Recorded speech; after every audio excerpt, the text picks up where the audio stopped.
Fala pessoal, tudo bom? Meu nome é José Sobral e eu junto com o Jorge a gente fez um trabalho sobre constraints em corpo de prova tipo 7. Com esse trabalho a gente quer chegar basicamente em dois lugares.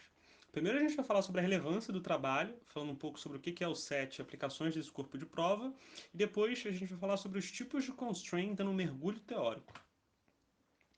Começando falando sobre o que é o set, a gente achou que se a gente fosse trazer muita coisa teórica sobre o que é o set, ia ficar muito maçante a apresentação.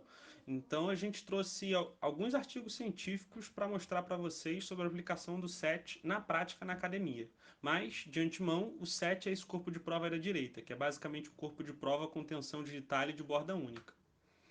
As aplicações desse CP são muito diversas, mas a gente pegou uma específica que é bem interessante, que é sobre defeitos superficiais, né? Quando a gente está falando sobre defeitos superficiais, a gente tem baixos níveis de tensão triaxial. E quando a gente vai fazer um projeto de um material e a gente usa parâmetros que foram estudados em corpos de prova com trinca profunda, a gente acaba tendo um parâmetro de resistência à fratura que é muito conservador, né? E um exemplo de aplicação disso são sistemas rodoviários.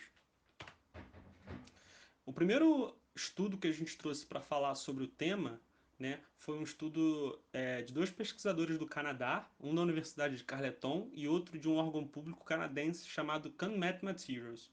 E a gente vai começar falando sobre o Plane Stress Constraint, que também é tema do estudo deles. A motivação do artigo é basicamente o seguinte: é, mais uma vez no desenho de materiais, quando a gente vai usar o parâmetro JIC, a gente também pode estar usando um parâmetro que é muito conservador na hora de fazer um desenho de um material. E isso acaba encarecendo o custo do projeto. Então, o objetivo do estudo é basicamente achar outros critérios de resistência à fratura, estudando corpos de prova com plane stress constraint que sejam menos conservadores. A técnica que ele utiliza é basicamente uma abordagem de elementos finitos, 2D, né, a partir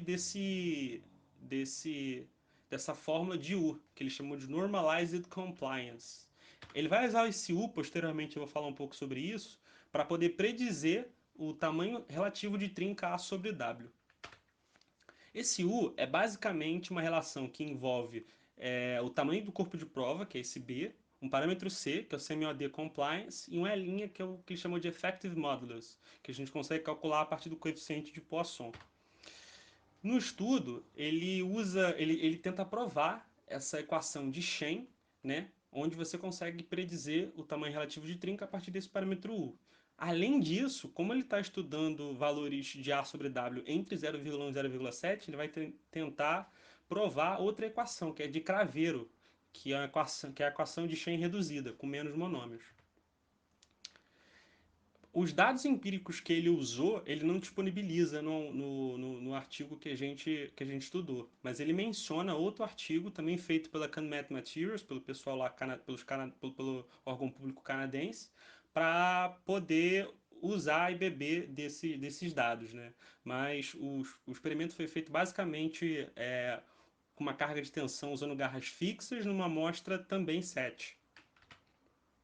A conclusão que ele chegou no artigo que a gente estudou, né, foram basicamente duas. Primeiro, ele conseguiu mostrar com esse gráfico que, de fato, tanto a equação de Shen, que é aquela maior, quanto a de Craveiro, que é a reduzida, condizem com o presente resultado no estudo, né? Mostrando que com o parâmetro U a gente consegue predizer a relação A sobre W.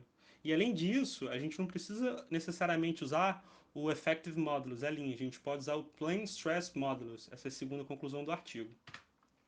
Outro artigo que a gente trouxe foi um artigo feito por dois pesquisadores da Universidade da Coreia, né? E eles falaram também sobre corpo de prova tipo 7, mas com low constraints, no caso, shallow cracks, que é outra constraint que a gente vai estudar. O objetivo do artigo era basicamente mostrar que usando o set em condições de shallow crack, você consegue valores de J e C que são maiores do que corpos de prova tipo CT. Né? Mais uma vez mostrando que a gente pode ter um parâmetro que é menos conservador. estudo em questão, ele também não disponibiliza os dados. Ele só diz que ele coleta, né, os dados empíricos que ele vai usar para calcular J e C. Ele só diz que ele utiliza a norma ASTM E1820 para fazer esse cálculo. E abaixo estão os corpos de prova que ele estudou. A primeira conclusão que ele chega, muito interessante, é que a traxialidade de tensão no corpo de prova tipo 7 é menor do que no corpo de prova tipo CT. Por isso que vocês podem ver que o gráfico está abaixo. Isso, consequentemente, gera valores maiores de tenacidade à fratura. E com isso a gente consegue usar um parâmetro que é menos conservador. A segunda conclusão foi bem interessante, é que com os valores empíricos de J e C, ele conseguiu mostrar que para o mesmo material, no corpo de prova tipo 7, a gente consegue valores do parâmetro J e C maior, né? Mostrando mais uma vez que a gente consegue, para aplicações, no caso de tubos e pipelines, que era a aplicação do artigo, usar um parâmetro que é menos conservador e, consequentemente, torna o projeto mais barato. Agora com você, Jorge. Então, falando um pouquinho mais sobre constraint, a gente vai falar sobre a constraint em três dimensões e os efeitos que ela pode causar no J. Então, a grande dificuldade para se trabalhar com constraint em três dimensões é porque você tem uma alta trixialidade na ponta da trinca. Então, esse estudo aqui foi em torno de desenvolver parâmetros para quantificar a constraint em três dimensões e os efeitos que ela pode causar no J, que é a tenacidade à fratura. Então, o primeiro parâmetro que tentou ser proposto para isso foi o K-stress. Só que o problema do K-stress é que esse parâmetro aqui, que é a tensão no campo do HRR, é um parâmetro que não conseguia descrever bem as tensões em três dimensões. Então, para isso foi proposto o desenvolvimento do parâmetro H. E como você pode ver, o parâmetro H ele é um parâmetro onde você leva em consideração as três tensões principais. Então, você consegue ver todas as tensões nas três dimensões e, consequentemente, você vai poder enxergar como a constraint, o efeito da constraint nos três eixos principais também.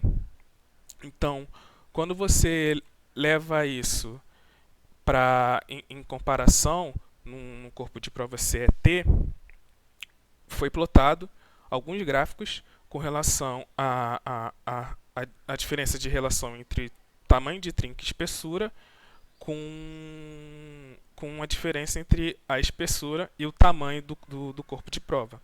Então, pode ser visualizado nos gráficos, tanto no primeiro quanto no segundo, que para tamanhos de trincas pequenos, o efeito do H ele é menos notado com relação à curva de plano de deformações planas, que é deformações em duas dimensões.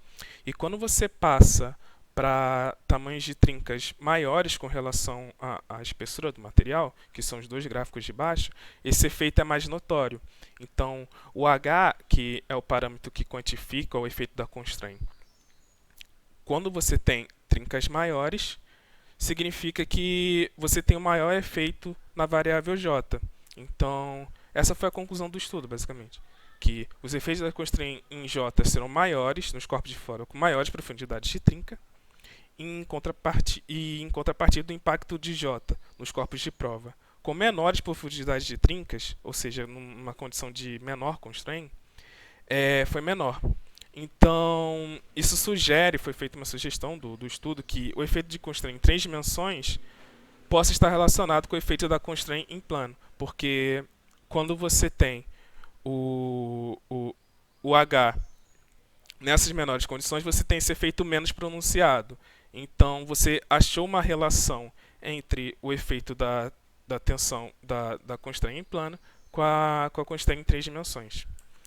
Então, essas são as referências. Muito obrigado. Bom dia, boa tarde, boa noite para quem está assistindo. E é isso.